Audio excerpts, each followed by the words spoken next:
പത്തനംതിട്ട മണ്ഡലത്തിലെ ഇടതുമുന്നണി സ്ഥാനാർത്ഥി ടി.എം. തോമസ് ഐസക് നടത്തുന്ന മുഖാമുഖം പരിപാടി ഇതിനോടകം തന്നെ മണ്ഡലത്തിൽ ശ്രദ്ധ നേടിയിരിക്കുകയാണ്. സമ്മതിദായകരുടെ സംശയങ്ങൾക്ക് മറുപടി നൽകിയും ആശയങ്ങൾ പങ്കിട്ടുമാണ് തോമസ് ഐസക്കിന്റെ മുഖാമുഖം പുരോഗമിക്കുന്നത്. നോക്കാം എങ്ങനെയാണ് തോമസ് ഐസക്കിന്റെ മുഖാമുഖത്തോട് വോട്ടർമാർ പ്രതികരിക്കുന്നതെന്ന്. പത്തനംതിട്ടയിലെ ഇടത് സ്ഥാനാർത്ഥി ഡോക്ടർ ടി.എം. തോമസ് ഐസക്കിന്റെ പുല്ലാട് നടന്ന മുഖാമുഖം കഴിഞ്ഞിരിക്കുകയാണ്. ഈ മുഖാമുഖം നമ്മൾ നിരവധി തവണ വാർത്തയാക്കിയിട്ടുണ്ട്. ഈ മുഖാമുഖത്തെ എങ്ങനെയാണ് ആളുകൾ കാണുന്നതുകൂടി നമുക്ക് അറിയേണ്ടതുണ്ട്. നമുക്ക് കൂടുതൽ ആളുകളോട് ഇതിനെപ്പറ്റി ചോദിച്ചറിയാം. ചേട്ടാ, ഈ മുഖാമുഖത്തെ എങ്ങനെയാണ് നിങ്ങൾ ഒരു വോട്ടർ എന്ന നിലയിൽ നോക്കിക്കാണുന്നത്? ഇത് അതിശയകരമായ മറുപടി തോമസ് ഐസക്കിന് പറയാൻ പറ്റുന്നു. കാരണം അദ്ദേഹം പൂർണ്ണമായ പഠനത്തിന് ശേഷമാണ് ഈ പദ്ധതികൾ നടപ്പാക്കാൻ ശ്രമിക്കുന്നത്. ജനകീയ ആസൂത്രണ പരിപാടി അല്ലെങ്കിൽ കിഫ്ബി ഇതെല്ലാം ആസൂത്രണം ചെയ്ത് നടപ്പാക്കുന്ന ആളിന് ഇത് പുതുതായി ഒരാലോചനയും ഇല്ലാതെ ഉടൻ തന്നെ മറുപടി പറയാൻ കഴിയുന്നു എന്നുള്ളതാണ് നമുക്ക് ഏറ്റവും ആകർഷകമായി തോന്നിയത്. തോമസ് ഐസക്കെ ഈ മുഖാമുഖത്തിൽ വന്ന ആളുകളുടെ ചോദ്യങ്ങൾക്ക് ഉത്തരം പറയുന്നുണ്ട്. എന്താണ് അതിനെപ്പറ്റി പറയാനുള്ളത്?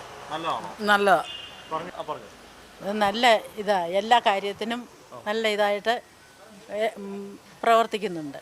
ഒത്തിരി കാര്യങ്ങൾ ഞങ്ങൾ പേപ്പറിനകത്തൊന്നും വായിച്ച് കേട്ടിട്ടുണ്ട്. എല്ലാം നല്ല ഇതായിട്ടാണ്. ഞങ്ങൾക്ക് വലിയ ഇഷ്ടമുള്ള ആളാണ്. നേരത്തെ മുതലേ അറിയാവുന്നതും നല്ല ഇതായിട്ടാണ്. എല്ലാ ജനങ്ങളിലേക്കും ഇറങ്ങി ചെല്ലുന്നു എന്നുള്ളതാണ് ഇതിൻ്റെ പ്രത്യേകത.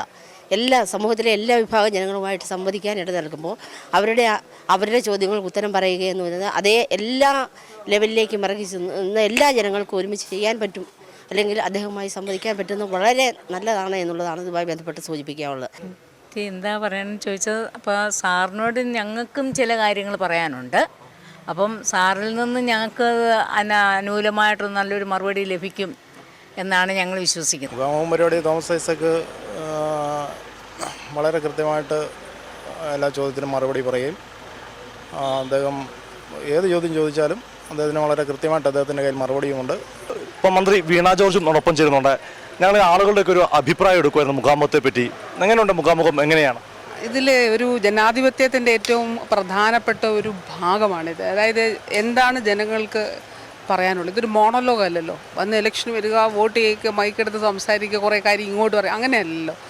ഇത് ആളുകളിൽ നിന്ന് അവർക്ക് ആദ്യം പറയാനുള്ളത് കേൾക്കുകയാണ്. അപ്പോൾ ബഹുമാനപ്പെട്ട ഇടതുപക്ഷ ജനാധിപത്യ മുന്നണിയുടെ സ്ഥാനാർത്ഥി സഹ തോമസ് ഐസക് അദ്ദേഹം തന്നെ മുന്നോട്ട് വെച്ചൊരാശയമാണിത്. അപ്പോൾ അത് തീർച്ചയായിട്ടും നല്ല രീതിയിൽ മണ്ഡലത്തിൽ സ്വീകരിക്കപ്പെട്ടു എന്നുള്ളത് വളരെ സന്തോഷമുള്ള കാര്യം. ഇപ്പോൾ കണ്ടതുപോലെ എല്ലാ വിഭാഗങ്ങളിലും പെട്ട ആളുകളുണ്ട്. വിവിധ രാഷ്ട്രീയ വിഭാഗങ്ങളിൽ നേരത്തെ പ്രവർത്തിച്ചവരുണ്ട്, അല്ലെങ്കിൽ ഇപ്പം അതിൻ്റെ ഭാഗമായി നിൽക്കുന്നവരൊക്കെ ഇതിലുണ്ട്. ഇതിൽ എന്ത് ചോദ്യവും ചോദിക്കാം, അതിനുള്ള മറുപടികൾ പറയും. എന്താണ് നിലപാട്, എന്താണ് നയം, എന്താണ് ചെയ്യാൻ പോകുന്നത്, എന്താണ് അല്ലെങ്കിൽ ചെയ്തത് എന്നൊക്കെയുള്ള കാര്യങ്ങളിലെല്ലാം കൃത്യമായ ഉത്തരങ്ങൾ ഇവിടെയുണ്ട്. അപ്പോൾ തീർച്ചയായിട്ടും ഇതൊരു ഒരു വളരെ മാതൃകാപരമായിട്ടുള്ള ഒരു പരിപാടിയാണ് എന്നുള്ളത് കൂടി പറയാനാകും. അതുതന്നെയാണ് വളരെ മാതൃകാപരമായ ഒരു തെരഞ്ഞെടുപ്പ് സംവാദം തന്നെയാണ് മുഖാമുഖം. ക്യാമറമാൻ അഖിലേഷ് കുടുംബനോടൊപ്പം സുജു ടി ബാബു, കൈരളി ന്യൂസ്, പത്തനംതിട്ട.